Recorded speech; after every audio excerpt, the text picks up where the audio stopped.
Hi guys, it's Miss Tolly, and I'm starting a YouTube channel where I am going to read to you every single day.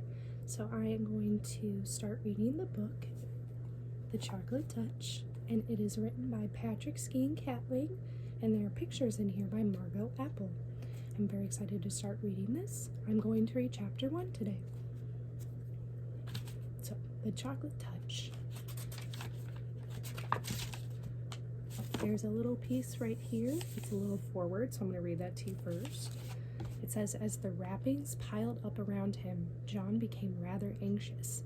At last, he came to a small central ball of cotton batting. And there, right in the middle, was a little golden ball. He picked at the ball with his fingernail and peeled away the gold paper, revealing a tiny piece of plain chocolate. It was the only piece of chocolate in the whole box. Deeply disappointed, John nevertheless put it into his mouth.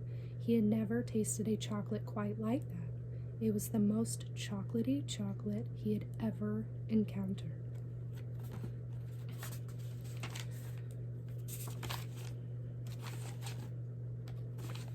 Alright, so chapter 1. Most of the time, John Midas was a very nice boy. Every now and then, of course, he broke a rule, such as the rule against pretending to be a tiger when his sister Mary was supposed to be getting to sleep.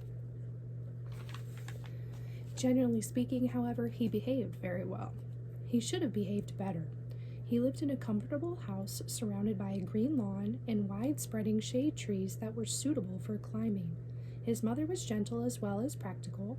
His father, when he didn't have to hurry to town, spent hours telling John interesting things about baseball, beetles, birds' nests, boats, brigands, and butterflies. John went to school and liked it. His teacher, Miss Plimsoll, was fairly easy to get along with, as long as he did careful work. He had received a new shiny golden trumpet and music lessons as a going-to-school present. Mrs. Quaver, the music teacher, had soon agreed to let him play small parts, a few notes at a time, with the school orchestra. Here's a picture. It's John, his dad, and his sister. Finally, there was Susan Buttercup, who was in his class. Susan had soft yellow curls, round pink cheeks, blue eyes, and one of the best collections of marbles in the neighborhood. John should have been completely well behaved, but he wasn't. He had one bad fault. He was a pig about candy.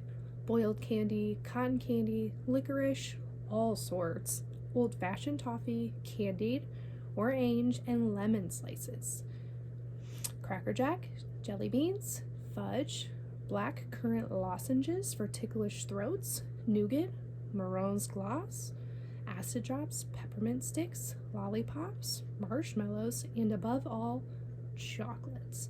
He devoured them all.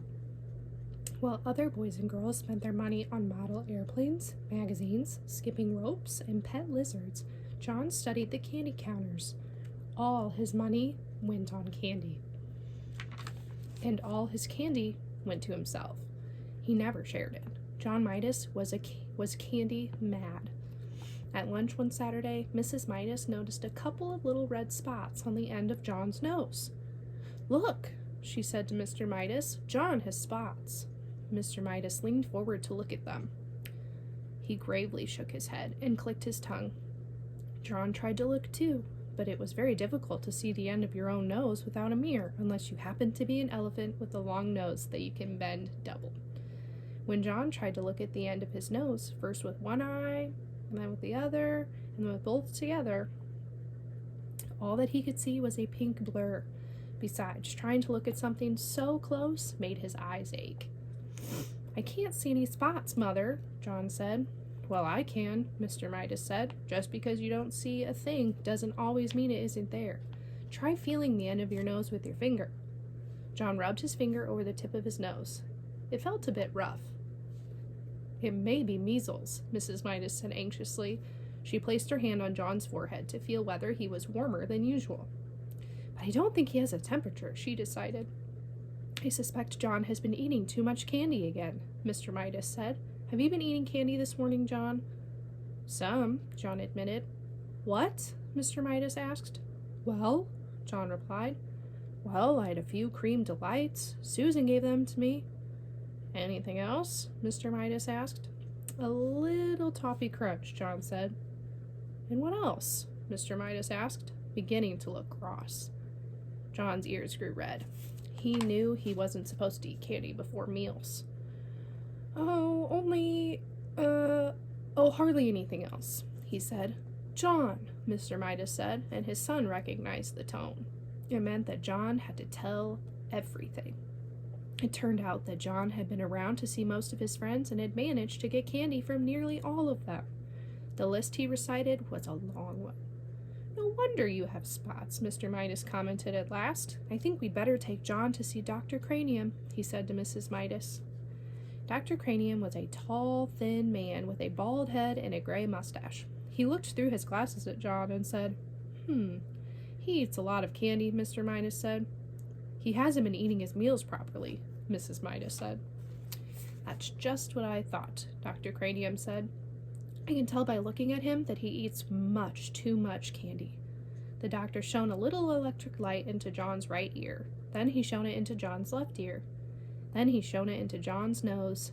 He told John to open wide and say, ah. Then he shone the light into John's mouth. Much too much candy. Gracious me, he seems to be full of candy. He told John to sit down and relax. Then he picked up a small rubber-headed hammer and gave John a light tap on the right knee, just below the joint. John's foot gave a weak kick. John giggled. It's nothing to laugh about, Mr. Midas said. No, John, the doctor reproved him. A healthy little boy who didn't eat too much candy would kick much harder than that. I'm sorry, John said politely, but I can kick harder if you want me to. He gave a sudden high kick which knocked the hammer out of Dr. Cranium's hand. It landed on its rubber head and bounced across the room. John, explained Mrs. Midas. I'm so sorry, Dr. Cranium. John, tell the doctor you're sorry for kicking his hammer. Sorry I kicked your hammer, John said. I would recommend less candy, Dr. Cranium told Mr. and Mrs. Midas. An upset stomach can lead to all sorts of complications.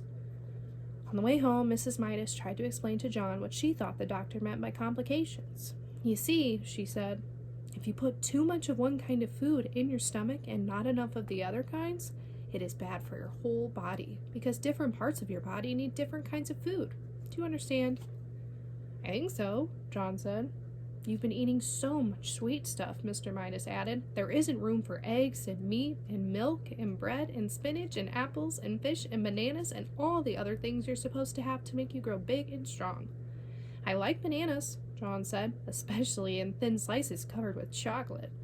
They're called banana surprises. Mr. Midas looked at Mrs. Midas, and Mrs. Midas looked at Mr. Midas. They both shrugged their shoulders. Sometimes it was hard to make John understand things. At home, while Mrs. Midas was busy in the kitchen, Mr. Midas continued to reason with John. You mean you'd rather eat candy than anything else? And chocolate rather than any other kind of candy? Mr. Midas asked. Yes, John assured them. Oh, yes. Don't you think there's such thing as enough? Mr. Midas persisted. Don't you think that things are best in their places? I mean, don't you think there's a time for spaghetti and a time for roast beef and even time for pickled herring and garlic toast, as well as a time for chocolate? Or would you rather have chocolate all the time? Chocolate all the time, John replied empathetically.